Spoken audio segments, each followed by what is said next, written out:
क्या दोस्तों आपको पता है डायनासोर के अवशेष मिलने वाला पूर्वोत्तर भारत का पहला राज्य कौन बना? दुनिया का पहला नाइट चिड़ियाघर कहां खोला?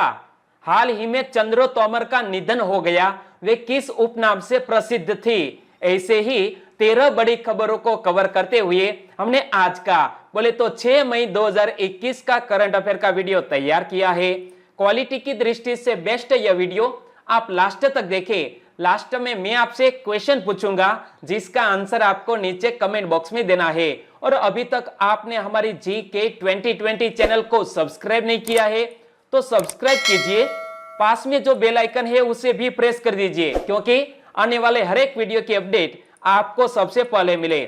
चलिए बिना वक्त गवाए हम स्टार्ट करते हैं पहले क्वेश्चन से। बहुत ही सिंपल क्वेश्चन से हम स्टार्ट करते हैं। हाल ही में ममता बनर्जी किस राज्य की मुख्यमंत्री बनी? हाल ही में ममता बनर्जी पश्चिम बंगाल की तीसरी बार मुख्यमंत्री बनी, यानी कि इस क्वेश्चन का सही आंसर है पश्चिम बंगाल की मुख्यमंत्री पद की शपथ ली है ममता बनर्जी ने। और ममता बनर्जी किस पार्टी की प्रमुख है?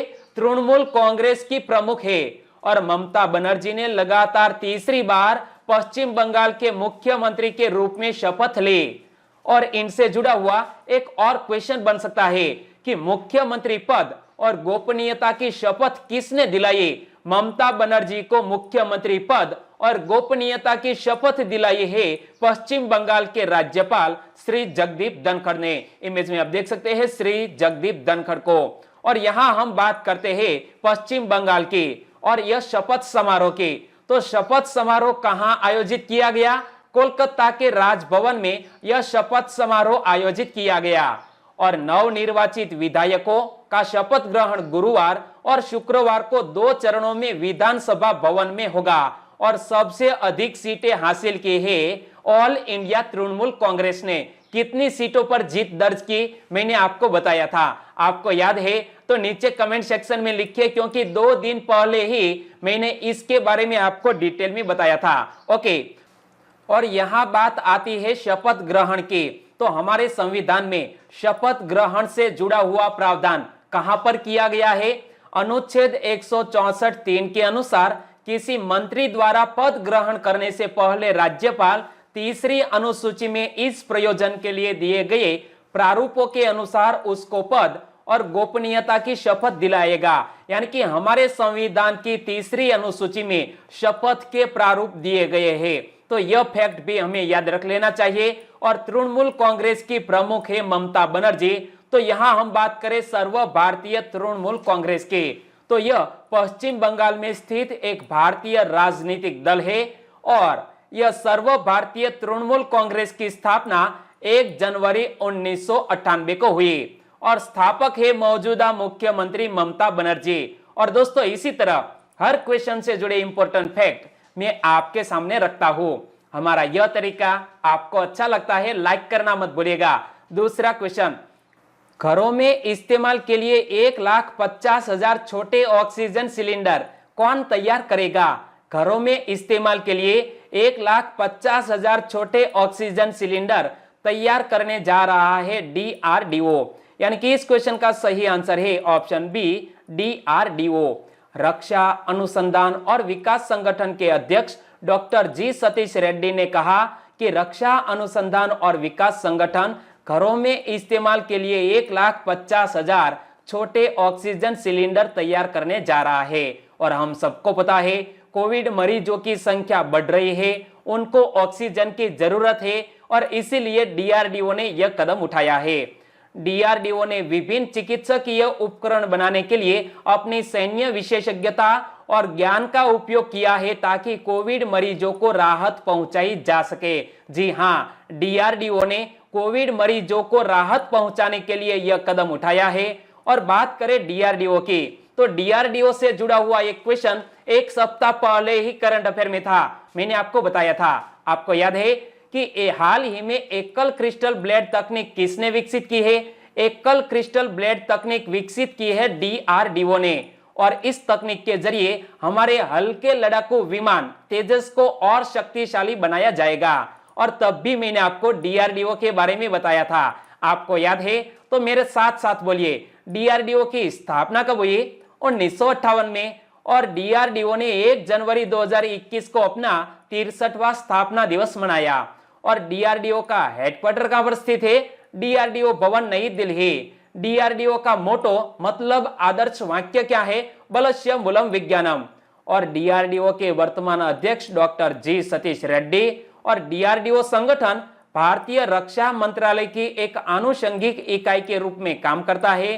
तो इतने फैक्ट हमको याद रख लेने चाहिए। तीसरा क्वेश्चन, डायनासोर के अवशेष मिलने वाला पूर्वोत्तर भारत का पहला राज्य कौन बना? डायनासोर के अवशेष मिलने वाला पूर्वोत्तर भारत का पहला राज्य बन गया है मेघालय। यानी कि इस क्वेश्चन का सही आंसर है मेघालय। पूर्वोत्तर में मेघालय डायनासोर के अवशेष मिलने वाला पहला राज्य है। और मेघालय में यह डायनासोर के अवशेष कहां पर मिले?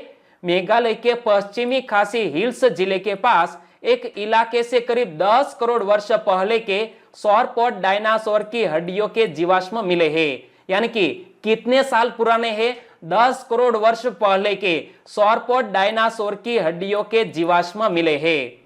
और भारतीय भूवैज्ञानिक सर्वेक्षण अनुसंधानकर्ताओं की माने तो मेघालय देश का 5वां ऐसा राज्य बन गया है जहां से डायनासोर को लेकर अवशेष मिले हैं।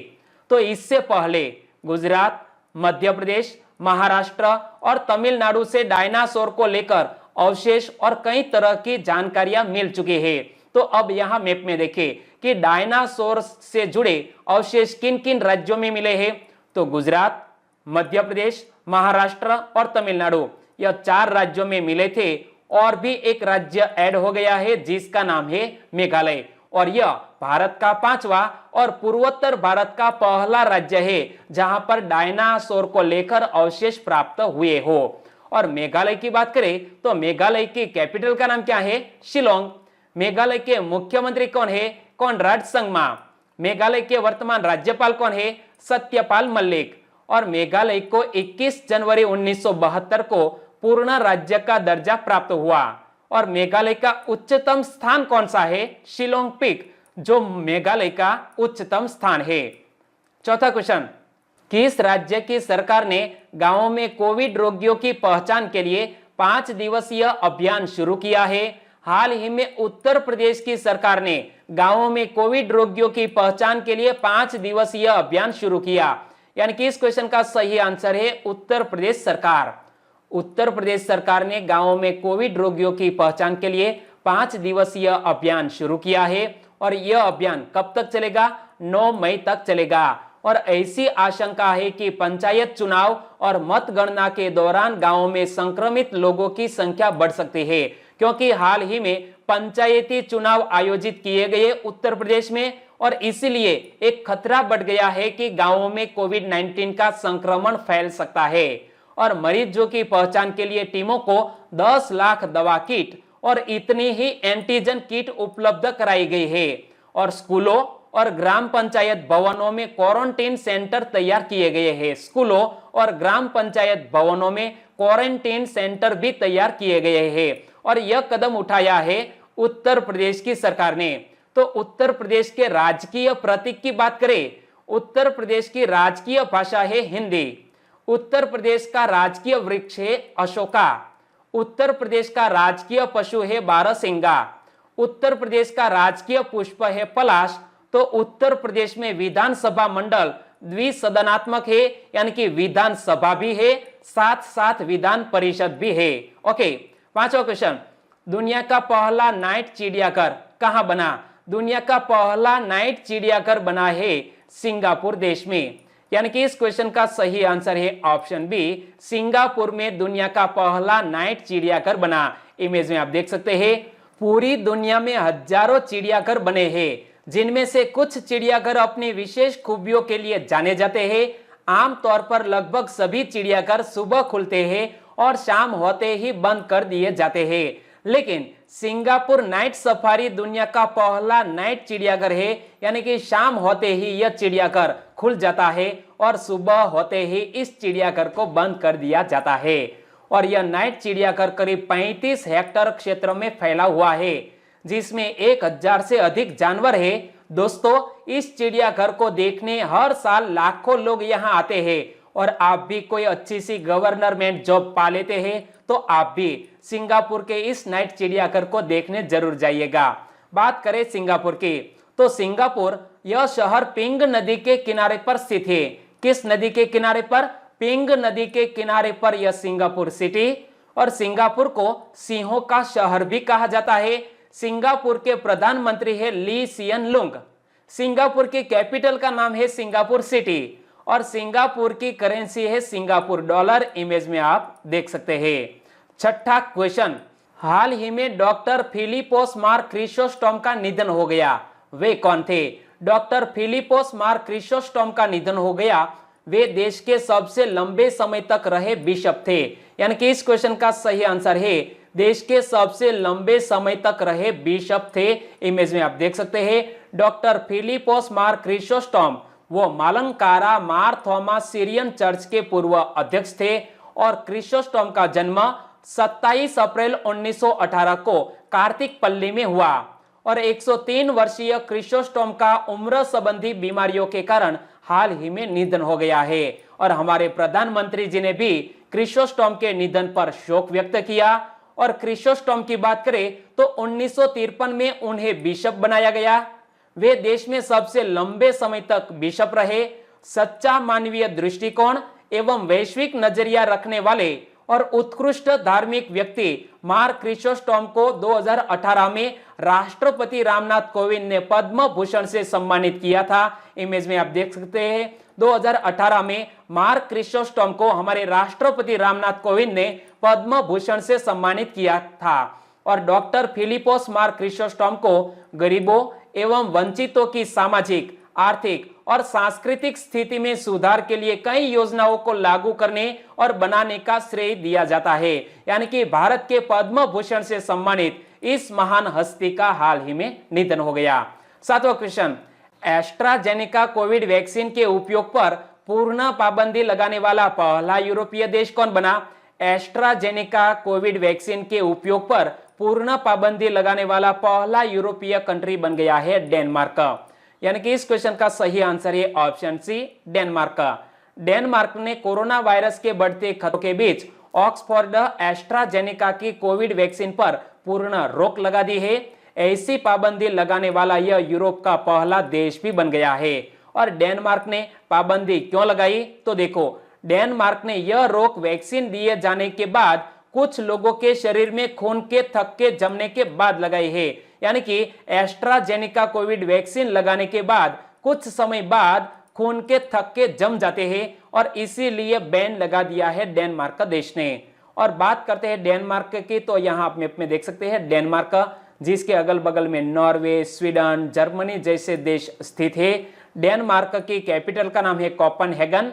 डेनमार्क की वर्तमान प्रधानमंत्री है मेटे फ्रेडरिक्सन और डेनमार्क की रानी का नाम है मार्ग्रेथा द्वितीय। और डेनमार्क की करेंसी है डेनिश क्रॉन। क्या? Danish krone. तो हर किसी देश से जुड़े हुए इतने फैक्ट आपको याद रख लेने चाहिए। आठवां क्वेश्चन, भारतीय संविधान के किस अनुच्छेद के तहत संघ या राज्य के अधीन कार्यरत सरकारी कर्मचारियों को उनके पद से बर्खास्त करने, हटाने अथवा रैंक कम करने से संबंधित प्रावधान शामिल है?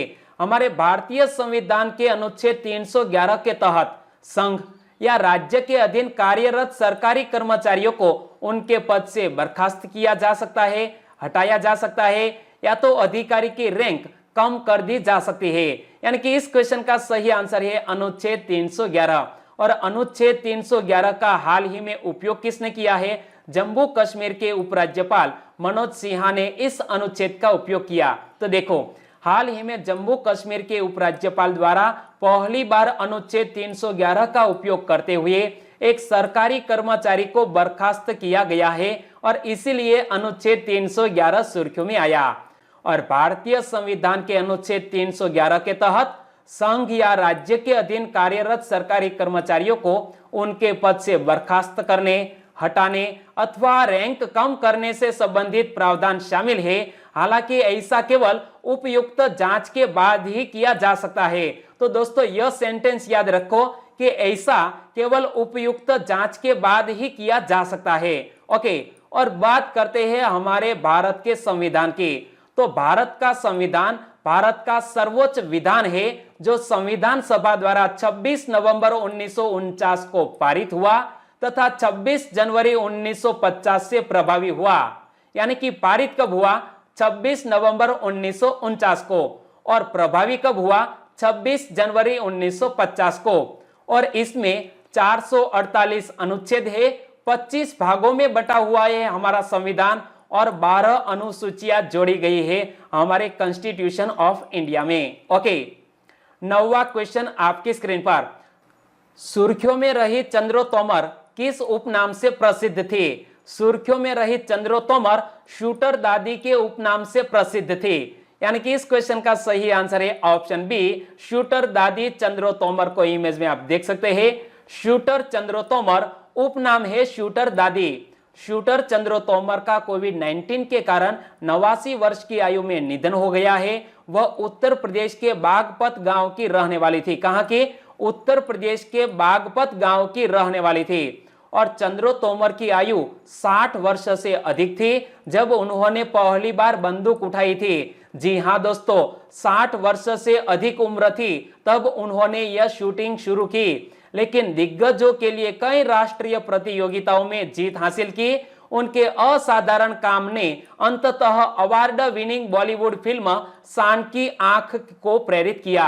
यानी कि चंद्रो तोमर के जीवन पर शान की आंख नामक एक बॉलीवुड फिल्म भी बनी है, और जिसमें तापसी पन्नू ने यह चंद्रो तोमर का किरदार निभाया है। 10वां क्वेश्चन, हाल ही में सुर्खियों में रहे मार्कस सेल्बी का संबंध किस खेल से है? मार्कस सेल्बी एक जाने माने स्नूकर प्लेयर है। यानी कि इस क्वेश्चन का सही आंसर है ऑप्शन बी, स्नूकर प्लेयर है मार्कस सेल्बी। इमेज में आप यहां देख सकते हैं। स्नूकर में अंग्रेजी पेशेवर खिलाड़ी मार्कस सेल्बी चौथी बार विश्व स्नूकर चैंपियन बने हैं। उन्होंने एक पेशेवर स्नूकर टूर्नामेंट में साथी दोस्त शॉन मर्फी को 18-15 से हराकर चैंपियनशिप का खिताब अपने नाम कर लिया है। तो आपको याद रख लेना है, मार्कस सेल्बी एक जाने माने स्नूकर प्लेयर है। और वर्ल्ड स्नूकर चैंपियनशिप का आयोजन 17 अप्रैल से 3 मई 2021 तक इंग्लैंड के शेफील्ड में क्रूसिबल थिएटर में हुआ था। इससे पहले सेल्बी ने 2014, 2016, 2017 और 2021 में चैंपियनशिप का खिताब जीता था। यानी कि 4 बार चैंपियन बन चुके हैं। 11वां क्वेश्चन, हाल ही में मानस बिहारी वर्मा का निधन हो गया। वे कौन थे? मानस बिहारी वर्मा हमारे DRDO के जाने माने एरोनॉटिकल वैज्ञानिक थे। यानी कि इस क्वेश्चन का सही आंसर है ऑप्शन ए, एरोनॉटिकल वैज्ञानिक मानस बिहारी वर्मा को इमेज में आप देख सकते हैं। भारतीय एरोनॉटिकल वैज्ञानिक मानस बिहारी वर्मा, जिन्होंने लाइट कॉम्बैट एयरक्राफ्ट क्या हल्के लड़ाकू विमान तेजस के विकास में महत्वपूर्ण भूमिका निभाई थी, जिसका हाल ही में निधन हो गया है। उन्होंने एरोनॉटिकल स्ट्रीम में 35 वर्षों तक रक्षा अनुसंधान विकास संगठन में एक वैज्ञानिक के रूप में काम किया था और पद्मश्री से भी सम्मानित किए जा चुके हैं।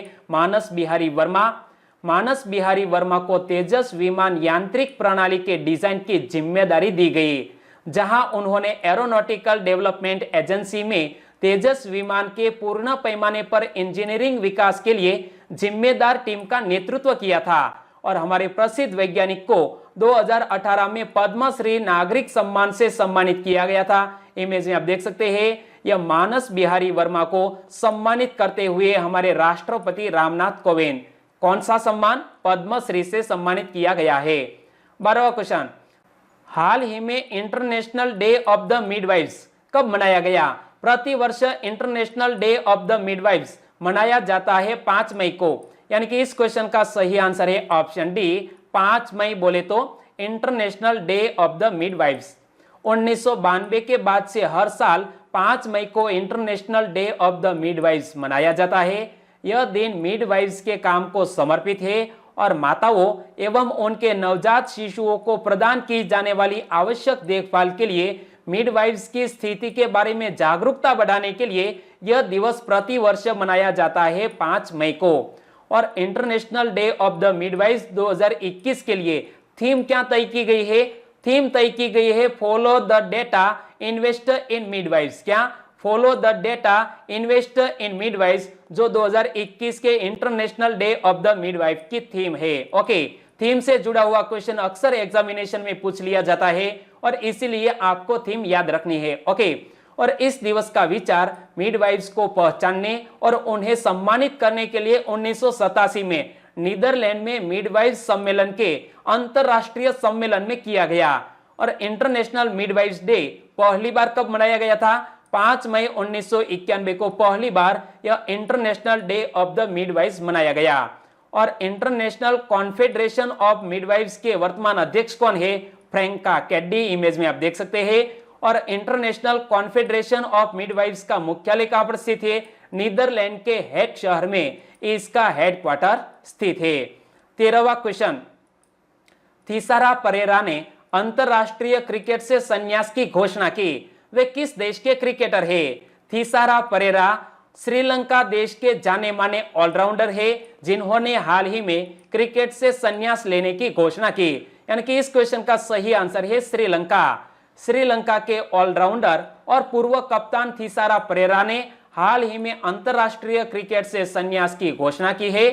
3 अप्रैल 1989 को जन्मे 32 वर्षीय थिसारा परेरा ने अपने अंतरराष्ट्रीय क्रिकेट करियर में श्रीलंका की ओर से कुल 6 टेस्ट, 166 वनडे और 84 टी20 मैच खेले हैं।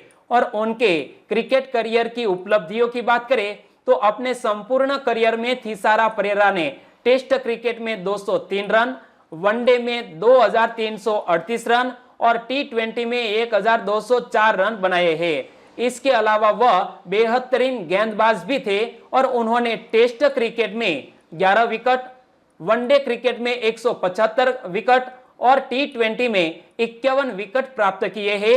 यानी कि थिसेरा परेरा दोस्तों श्रीलंकन क्रिकेट टीम के एक जाने माने ऑलराउंडर है। और थिसेरा परेरा ने अपना पहला अंतरराष्ट्रीय मैच भारत के विरुद्ध ईडन गार्डन कोलकाता में 24 दिसंबर 2009 को खेला था, लेकिन हाल ही में संन्यास लेने की घोषणा की है। और अब बात करते हैं लास्ट वीडियो के क्वेश्चन की। लास्ट वीडियो में मैंने आपसे क्वेश्चन पूछा था, निम्न में से किसको भारतीय रिजर्व बैंक का डिप्टी गवर्नर बनाया गया है? टी रविशंकर को आरबीआई का हाल ही में डिप्टी गवर्नर बनाया गया। और आरबीआई में 4 डिप्टी गवर्नर होते हैं। हमारे कई ऐसे फ्रेंड हैं जिन्होंने चारों डिप्टी गवर्नर का कमेंट सेक्शन में जिक्र किया है। बहुत बढ़िया, आप सभी को बहुत बहुत धन्यवाद। लेकिन कुछ फ्रेंड के नाम लेना चाहूंगा, तो वो है आकाश सोलंकी। आकाश सोलंकी ने इस क्वेश्चन के बारे में डिटेल में बताया। सिसोदिया प्रदीप सिंह, आपका आंसर बिल्कुल सही। चौधरी प्रतीक जी ने इस क्वेश्चन के बारे में डिटेल में लिखा। करण सतवारा, बहुत बढ़िया, आंसर बिल्कुल सही। संजय कुमार, आपका आंसर भी बिल्कुल सही है। हमारे और भी सब्सक्राइबर फ्रेंड है, वो है कल्पेश सिंह चावड़ा, मानसी प्रजापति दिनेश भाई, डाभी बलवंत फ्रॉम डीसा गुजरात से, प्रिंसी फ्रॉम खिटला सुरेंद्रनगर से, योगेश ठाकुर, आपका आंसर भी बिल्कुल सही है। परमार शैलेश, उन्होंने भी इस क्वेश्चन का सही आंसर बताया। उन्होंने लिखा है कि सबसे बेस्ट वीडियो जीके 2020 के होते हैं सर जी। आपको बहुत बहुत थैंक यू हमें सपोर्ट करने के लिए। मकवाना दिनेश भाई, आपका आंसर बिल्कुल सही, फ्रॉम जूनागढ़ से बिलोंग करते हैं मकवाना दिनेश भाई। और आज के वीडियो का क्वेश्चन ए रहा स्क्रीन पर, दुनिया के पहले जियो नेविगेशन स्कूल कहां शुरू किया गया? दुनिया का पहला जियो नेविगेशन स्कूल कहां पर खुला? सही ऑप्शन चुनिए और आंसर दीजिए नीचे कमेंट बॉक्स में। और वीडियो वाकई में आपको अच्छा लगा है, हेल्पफुल लगा है, तो आपके दोस्तों को फेसबुक, व्हाट्सएप या टेलीग्राम के जरिए इस वीडियो के लिंक शेयर करना मत भूलिएगा। बस छोटी सी उम्मीद के साथ वीडियो खत्म करते हैं, फिर मिलेंगे नए करंट अफेयर वीडियो के साथ। तब तक के लिए टेक केयर एंड जय हिंद।